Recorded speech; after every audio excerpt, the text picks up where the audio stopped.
Hi, Bruce. Thank you for joining me here today. Good to be with you. Now, you're with Veterans for Peace, but Veterans for Peace is just one of about 18 organizations who are sponsoring Bring Our War Dollars Home. Yeah, it's a campaign in its second year now across the state, trying to get the public to make the connection between spending on endless war and our fiscal crisis here in Maine. Right. It's a connection I've been amazed that people haven't made a long time ago.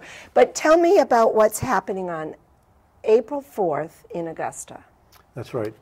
We're having a news conference and a rally in the Hall of Flags at the Capitol on Monday, April 4th at 11 a.m. We're going to have a lot of great speakers really making the point that this fiscal crisis in Maine will not be cured, and nor will the ones across the country, as long as we're spending so much money on $12 billion a month, actually, on these wars in Iraq and Afghanistan and Pakistan and now Libya.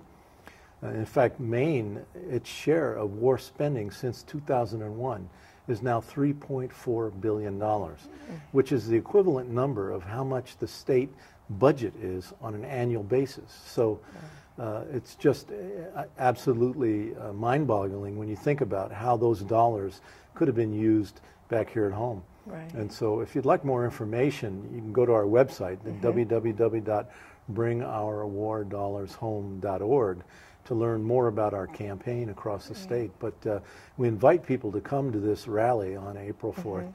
At 11 o'clock in the Hall of Flags. It's really important that we get a good, strong turnout because we're trying to make the case to local elected officials, state elected officials, that they've got to begin to talk about this war spending issue. They have got to call on President Obama and the Congress to bring our war dollars home, to end these wars.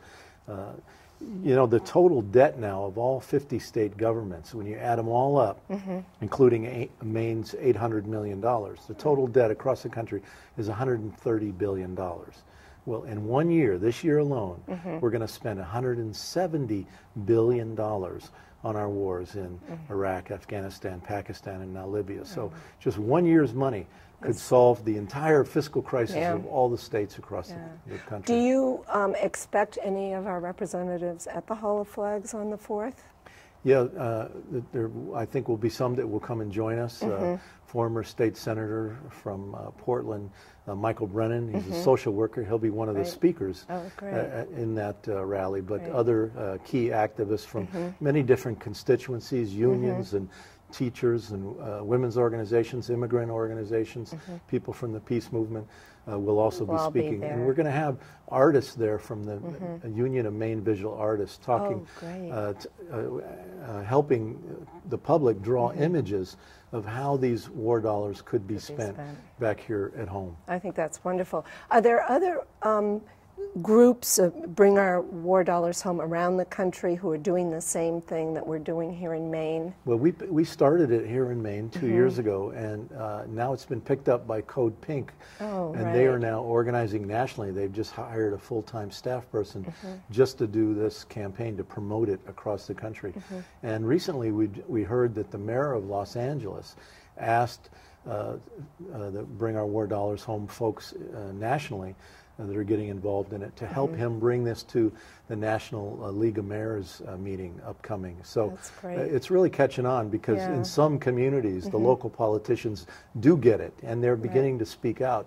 We've got to demand that they do that here in Maine as well. Right, I agree. And so what do you look as far as people getting there? Is there going to be a bus going from Portland up there, or can people call for rides if they want to be there but aren't quite sure how to get there? No, we don't have a bus. I'm hoping that people will carpool. I would recommend that people call the Meg Perry Center where Peace Action Maine is located. And they may be able and to hopefully coordinate. they can help put people together that need a ride. We need the public to begin to speak out. I think they're getting it. They're beginning to, in their minds, make the connection. Understand that we can cut and cut and cut, but if we don't stop spending on the war, it's just the debt's going to go up and We're up going to and up. destroy social progress in Well, this nation. thank you for being here and speaking on this, and thank you for the work you're doing through Peace, for Veterans for Peace, and I hope you have a big turnout in Augusta. I'll try to be there. Great. Thank you very much. All right, back to you, Tom.